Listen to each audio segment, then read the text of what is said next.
오늘 하나님께서 수요 예배 가운데 주시는 은총의 말씀은 룻기 1장 1절로부터 5절의 말씀입니다.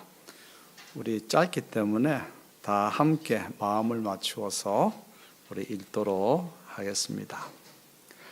사사들이 치리하던 때에 그 땅에 흉년이 드니라.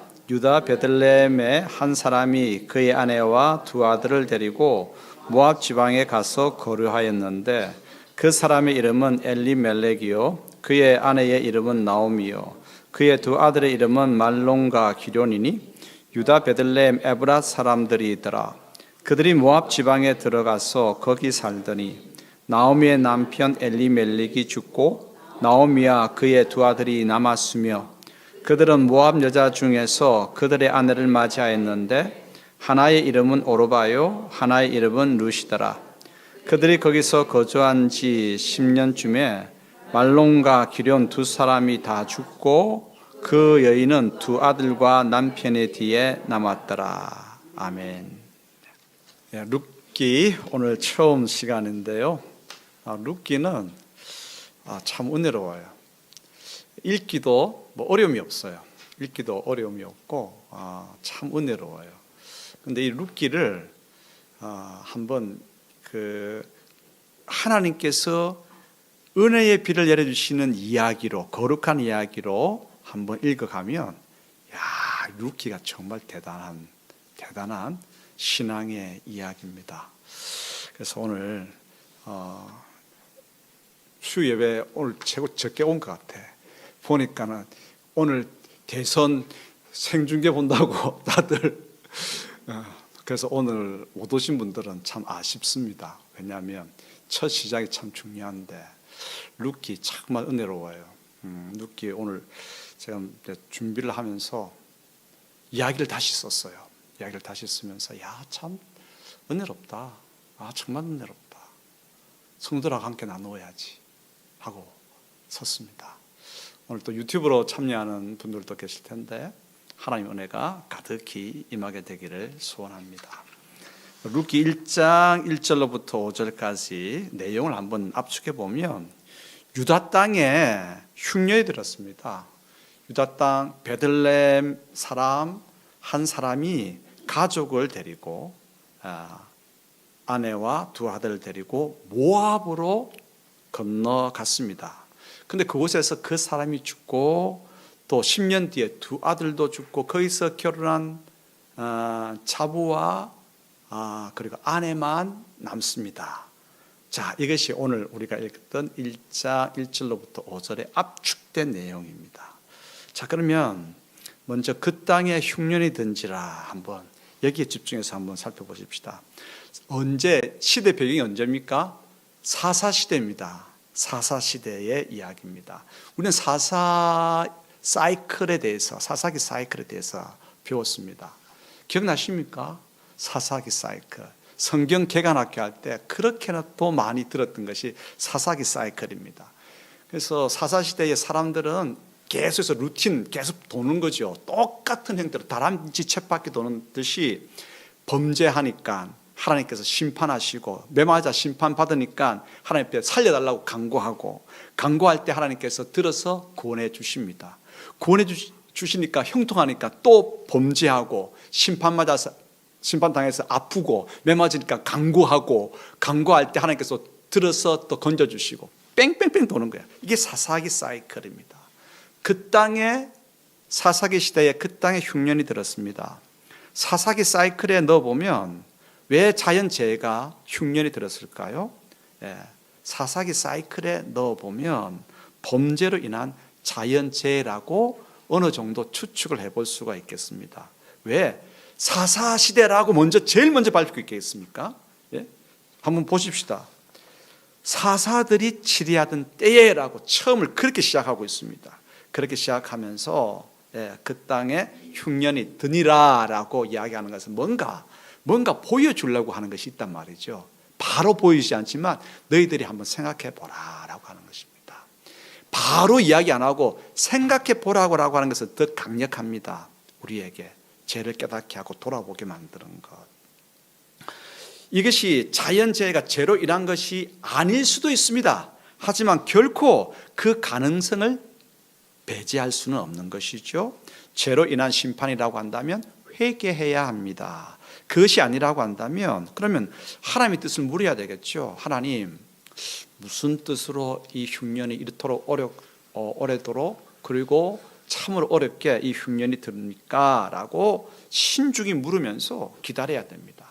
하나님의 뜻이 깨달아지도록, 그 뜻을 발견하고 하나님께서 기뻐하시는 그러한 방법대로 이 문제를, 흉년을 해결해 갈 수 있도록 기다려야 되죠. 여러분, 이 신앙적인 기다림은요, 낭비가 아닙니다. 한 달이 지나고 2달이 지나고 6개월이 지나고 1년이 지나고 해도 하나님의 뜻이 무엇인가, 무슨 신앙적인 은혜와 유익을 끼치기 위해서 이 어려움을 주시는가라고 묻고 기다리는 것은 결코 낭비가 아닙니다. 왜요? 여러분, 우리는 지금 2000년 동안 기다려왔잖아요. 2000년 동안 예수 그리스도 오시기를 마라나타 하면서 초대교회의 그 인사말이 오늘도 마라나타 기다리고 있잖아요. 기다리면 결코 여러분 낭비가 아닙니다. 무슨 뜻이 있을까? 이 자연재해 속에서 깊이 묵상하면서 오늘 하루를 주님의 뜻이 이루어지기를 바라며 살아가는 것은 참으로 믿음의 방법이고 지혜의 방법입니다. 두 번째로 베들레헴 사람이 모압으로 갔습니다. 베들레헴 사람이 모압으로 갔는데 여기에 또 초점을 주면서 한번 생각해 보십시다. 한 사람이 흉년의 어려움을 당해가지고 이제 베들레헴에서, 유다 땅 베들레헴에서 요단강을 딱 건너면 딱 대칭적으로 그래요. 대칭적. 예루살렘 그리고 베들레헴 딱 요단강 건너면 대칭적으로 있는 것이 모압이에요. 그래서 베들레헴에서 이방 지역 모압으로 갔습니다. 유다 땅 예루살렘 베들레헴과 딱 마주한 것이 요단강을 기점으로 딱 대칭적으로 마주한 것이 모압 땅인데, 룻기는 그 이주한 사람을 이름을 먼저 밝히지 않습니다. 한 사람이 있는데, 베들레헴 한 사람이 있는데 그가 베들레헴에서 모압 땅으로 이주했다. 그런데 이 베들레헴을 뭐라고 소개하고 있냐면 베들레헴 에브라 사람이다 라고 이야기합니다. 한번 읽어보십시다. 2절 다시 한번 읽겠습니다. 그 사람 이름은 엘레멜렉이요 그의 아내 이름은 나오미요 그의 두 아들 이름은 말론과 기론이니 유다 베들레헴 에브라 사람들이더라. 그들이 모압 지방에 들어가서 거기 살더니, 이렇게 되어 있죠. 1절에 보면 유다 베들레헴 한 사람이, 이름 처음부터 밝히지 않습니다. 어떤 한 사람이 있는데 그 사람이 어떻게 해요? 모압으로 갔다. 어려움 때문에, 흉년의 어려움 때문에. 근데 그 사람 출신이 어디냐, 고향이 어디냐? 베들레헴 에브라시다. 그 베들레헴은 뭐고 에브라스는 또 뭡니까? 왜 같이 붙여놨겠습니까? 예? 에브라시나 베들레헴이나 같은 동네를 이야기합니다. 에브라스는 베들레헴의 옛날 이름이에요. 근데 왜 굳이 베들레헴 에브라시라고 했을까요? 그의 아버지 때부터, 선조 때부터 옛 이름이 에브라시잖아요. 그 동네에 살았다는 거예요. 그 동네에서 살았는데 그 동네 이름이 옛날에 에브라시였는데 에브라 때부터 그의 선조들이 살아왔던 그곳이, 자기 고향이 어디다고요? 베들레헴 에브라시다는 거예요. 근데 지금 선조 때부터 살아온 그곳을 흉년 들었다고 떠나서 모압으로 가겠다라고 하는 것입니다. 그런데 흉년이 들었다. 어디예요? 베들레헴에. 그런데 베들레헴은 거친 동네가 아닙니다. 농사가 잘 안 되는 거친 동네가 아니고, 그리고 베들레헴은 작은 동네가 아닙니다. 어쨌든 뭐 크기로도 작은 동네가 아니고, 어떤 신앙적인 의미에서도 작은 동네가 아니고, 그리고 거친 동네가 아니에요. 왜냐하면 여러분, 베들레헴은, 우리는 베들레헴이라고 그러잖아요. 베들레헴. 베들 반드시 발음합니다. 베들레헴. 그래서 우자가 하는 말입니다. 여러분 다 베들레헴, 이게 대단하죠. 예. 그래서 베들레헴 이렇게 하는데 원래 그 발음을 그렇게 하면 안 됩니다. 베들레헴, 베들레헴 이렇게 합니다. 베 집이라는 말입니다. 레헴은 떡이란 말입니다. 레헴 떡이란 말입니다. 여러분 출애굽기 할 때 히브리어 제가 계속 강조했던 게 있습니다. 여러분 기억나십니까? 레헴파님, 레헴파님, 떡이란 말이에요. 떡, 레헴이, 파님, 하나님 얼굴에서 나오는 떡이라고 하는 겁니다. 레헴이 떡입니다. 그냥 집인데 레헴, 떡집이란 거예요. 그 베들레헴, 이 베들레헴은 떡집이라고 할 정도로 그 땅이 뭐였단 말이에요? 곡식이 많았다는 거예요. 곡식이 많았고, 단순히 먹는 떡만 많았겠습니까? 먹는 떡만이 아니라 신앙적으로도 아주 풍성한 의미가 있는 곳이 베들레헴이라는 거예요. 베들레헴. 그래서 여러분 베들레헴에 누가 난다고 예언되어 있습니까? 메시아가 난다고 예언되어 있지 않습니까? 그 베들레헴은 메시아의 예언지입니다. 그만큼 베들레헴은 아주 중요한 의미가 깊고 또 나름의 풍성했고 그런 곳이에요. 그런데 베들레헴 에브라시 신약에는 이렇게 되어 있잖아요. 라스를 또 길게 발음해가지고 베들레헴 에브라다야라고 되어 있잖아요. 그렇죠? 기억나십니까? 에브라다가 에브라시입니다. 그 동네가 그 동네예요. 그래서 베들레헴 에브랏은 아주 신앙적인 의미가 깊은 곳이에요. 하나님께서 영적으로 그곳에 영적으로 은혜를 끼치시고 그리고 육적으로도 아주 풍성한 은총을 내리시는 영육으로 풍성한 은혜가 있던 곳이 베들레헴입니다. 근데 그곳에 흉년이 들은 것이죠. 그곳에 흉년이 그 베들레헴이 흉년이 들 정도라고 한다면 만약에 이 흉년이 죄로부터 왔다라고 한다면 그 죄가 얼마나 심각한 죄냐고 하는 거예요. 얼마나 심각한 지금 문제를 이 지금 유다 백성들이 저지르고 있느냐라고 하는 것을 우리에게 지금 도전하고 있는 겁니다. 밝히고 있지 않지만 은연중에 이런 것들을 통해 가지고 우리에게 한번 생각해 봐라. 그 베들레헴이 이만큼 그 사람이 떠날 정도로 어려움이 닥친 것은 누구의 죄 때문이고 무엇 때문이냐고 우리에게 지금 묻고 있는 것이죠. 답이 나오고 있습니까? 그러므로 이 룻기는요 너무 은혜로운 책이에요. 이제 그 사람이 베들레헴을 떠나서 어렵기 때문에 모압으로 건너가려고 합니다. 이때 드디어 이름을 밝히고 있습니다. 한 사람이라고 1절은 나오잖아요. 이름 밝히지 않습니다. 2절에 이름을 밝힙니다. 그의 이름이 뭐다고요? 엘리멜렉입니다. 오늘 제가 히브리에 좀 많이 쓰겠는데 엘리라고 하는 말은 나의 하나님입니다. 예수님께서도 십자가에서 엘리 라마 사박다니 했잖아요. 엘리라고 하면서 나의 하나님, 나의 하나님. 그래서 엘리 나의 하나님은 이런 말이에요. 멜렉이라고 하는 것은 왕이라고 하는 것입니다. 엘리멜렉. 그러니까 나의 하나님은 왕이시다는 거예요. 왕은 무슨 역할을 합니까? 왕은 자기 백성을 지켜야죠. 맞습니까? 자기 백성을 지키고 자기 백성을 보호하고 자기 백성을 위해서 어떻게든 헌신하고 자기 백성을 이끌어가는 것이 왕이 해야 할 일이 아니겠습니까? 그 사람의 지금 모압으로 가려고 하는 그 사람 이름이 엘리멜렉이에요. 그 영적인 동네 베들레헴에서 선조 때부터 살아왔는데 그 아버지가 그 할아버지가 그 선조들이 태어난 아기를 보고 야 저놈 똘망똘망한데 그래 엘리멜렉이라고 하자.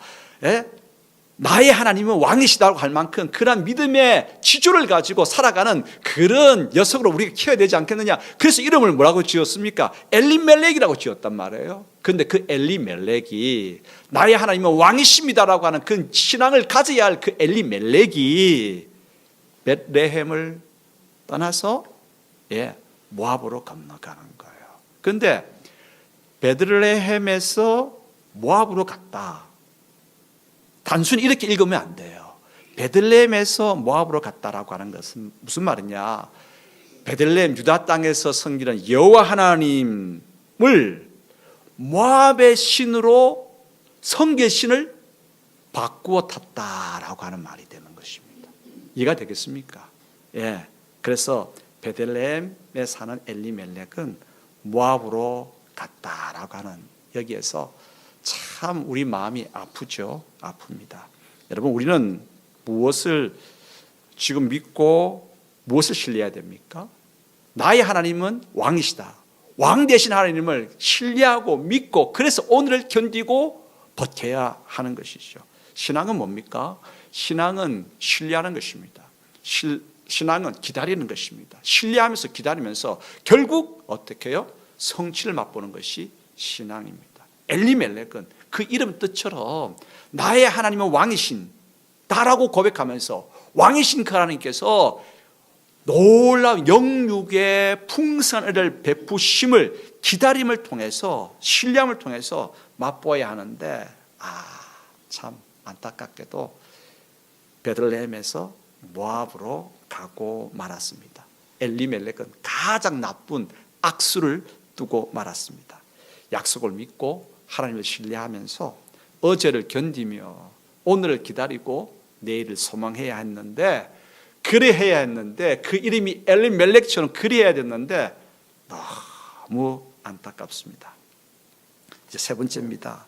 세 번째는 뭐냐면, 그가 간지 얼마 되지 않아서 그가 죽습니다. 엘리멜렉이 죽어요. 그러니까 그 안에 나오미가 남습니다. 그리고 이제 10년 차 되던 때에, 그 땅에 정착한 지 10년 차 되던 때에 그의 두 아들 말룡과 기련도 죽습니다. 죽고 그 땅에서 이제 두 아들이 결혼을 했는데 오르바와 룻입니다. 오르바와 룻이 남았습니다. 몇 명이 남았습니까? 3명이 남았죠. 나오미가 남았습니다. 그리고 오르바가 남았습니다. 룻이 남았습니다. 여인 3명이 남았고, 누가 떠났습니까? 엘리멜렉이 떠났고, 말년이 떠났고, 기련이 떠났습니다. 3명이 사라졌고 3명이 남았습니다. 그런데 여러분, 이 장면을 한번 가만히 보시기 바랍니다. 죄송합니다. 우리 오늘도 이제 여성 성도님들이 많은데 죄송합니다. 지금 그 당시 이제 문화에서 우리가 생각해 보십시다. 남자들은 다 떠났는데 쓸데없는 여자들만 남았어. 죄송합니다. 이걸 가지고 또 이제 여성들 인격 모독으로 막 이렇게 몰면 안 됩니다. 좀 미리 이야기하고 하는 거죠. 쓸데없는 성만 남은 거예요. 지금 그걸 지금 그 당시 문화로서 지금 보여주고 있는 거예요. 보여주고 있는 거예요. 그러니까 여러분, 10년 차, 그 땅에 정착한 10년 차에 다 기조한 것들은 다 사라지고 그저 이제 없어도 되는 것들이 남아 있는 거예요. 얼마나 지금 안타깝습니까? 얼마나 처량하고 얼마나 안타깝고 얼마나 가슴이 시리고 얼마나 애처롭습니까? 이걸 볼 수 있어야 되는 것이죠. 이들에게 희망이 있겠습니까? 쓸데없는 여인들 3명만 남았는데 희망이 있겠습니까? 참, 이제 남은 것이 무엇일까? 아무것도 없어요. 아무것도 없어요. 아무것도 없으니까 너무나 안타깝고 애처롭고 가슴 시리고 처량한 것입니다. 이들에게 희망이 있을까? 희망이 있을까? 자, 그러면 희망이 있을까에 대한 대답은 다음 시간에 하도록 하겠습니다.